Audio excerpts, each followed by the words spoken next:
Assalamu alaikum, my dear soul warriors. Now, you might have already watched my video where I talk about desire in the light of Islam, in the light of Qur'an. And I talk about how humans, whether they're woman or man, are very similar in how they feel desire. And that's what I talk about there. But there were a few more reflections I wanted to share with you, especially through the story that we've been given in the Qur'an about Prophet Yusuf alayhi salam. You know, he's an example for everybody. He's an example for men and women alike on how to master their own impulses, how to master your own impulses, your own desires, and to truly take ownership of your own actions and to be held accountable to Allah. He was very fearful of Allah and he knew that Allah is watching him.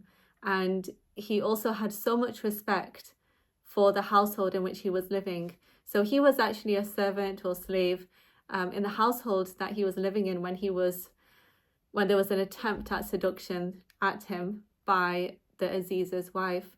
So the household he was living in was a household of authority. The man, the Aziz, he was someone who was in some kind of prominent, eminent position. He had a respectable position. This household had status. So both the man and his wife had status and they were in authority over Yusuf. So when Yusuf was living in their household, you know, he had to do what they asked him to do. That was a culture. That was what was expected, that he had to do what he was asked to do. However, when the Aziz's wife tried to seduce him, he was able to find the courage to say no. So he wasn't stopped by the fact that he had no impulses or no attraction, but he was stopped by his fear of Allah and out of respect and out of accountability and responsibility. That's what stopped him. And let's remember that he was actually single as well at that time. So he was not married, he was single, he was very attractive, he was young. And this lady was possibly attractive as well. But she was very aggressive as well in her advances towards him. I mean, she was so aggressive that she tore his shirt. I mean, it takes a lot of strength to tear someone's shirt, right? So when she made an advance towards him, a very, like the aggressive one, she actually tore his shirt from the back when he tried to run and escape. So I think this is really important for us to reflect on this and understand so many morals in this story here. That first of all, she was a married woman and, you know, she should have kept those desires for her husband and her husband alone. But she was so taken by the beauty of Yusuf alayhi salam, he was in her household, that she just, you know, she felt that she couldn't hold herself back, right? So she didn't respect her marriage.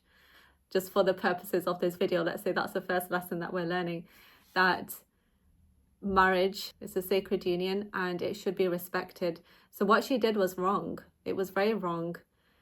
She went after somebody who was not her husband. When she had a husband, she was married. And even if she wasn't married, it was still wrong for her to do what she did. And the other women who were laughing at her and mocking her at the time were only mocking her because of the difference in status, really. That's what I understood, that because she was in authority and he was not. So, you know, there was a difference in status. He was a servant slave and she was not. So they were just like, whoa, you're going after your slave boy. They were mocking because of that. But then obviously when they saw him, then they also had the same feelings that she had, the same desires that she had. So the second moral of the story is that even though Yusuf alayhi salam was single, and as a single person, you know, he didn't have someone to go to.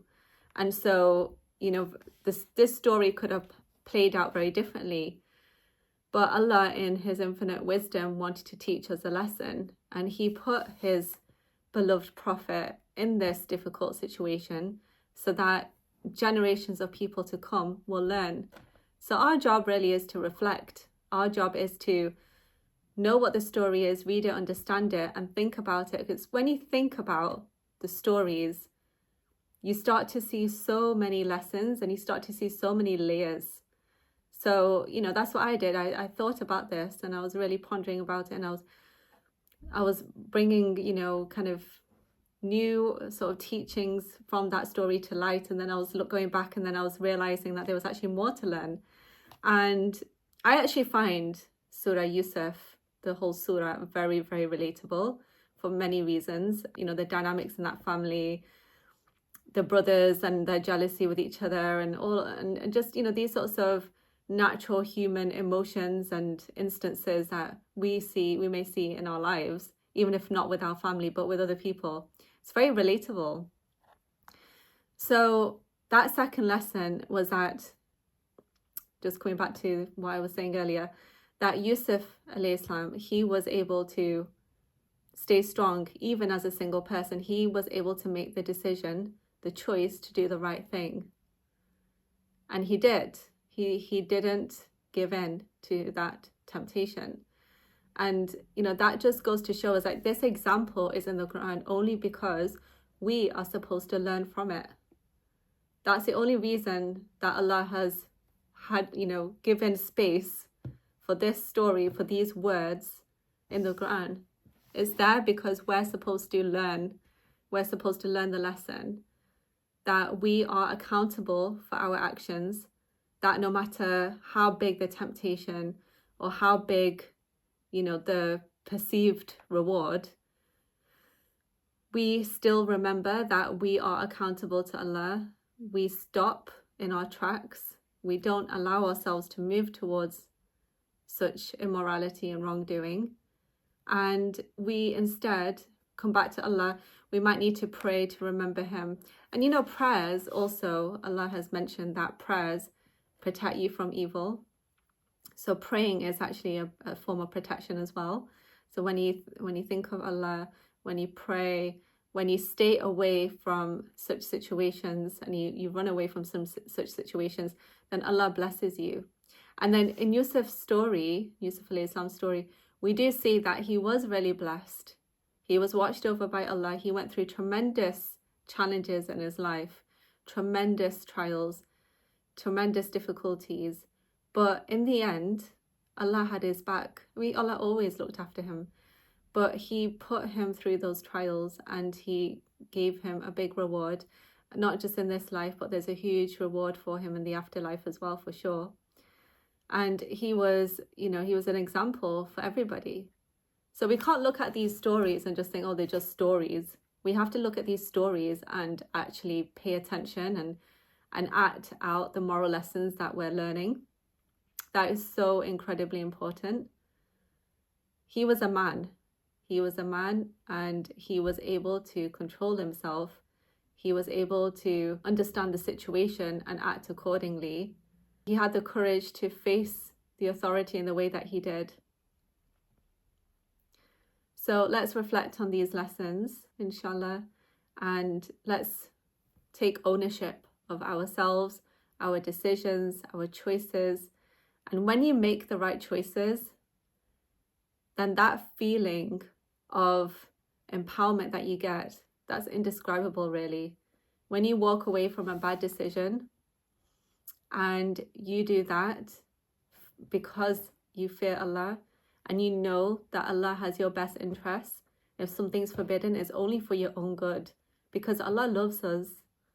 Allah loves us more than anyone else in this world can ever love us. So even the most sweetest words that you may hear from anybody cannot compare to the sweetness of the love that Allah has for us. Allah loves you more than anybody will ever love you.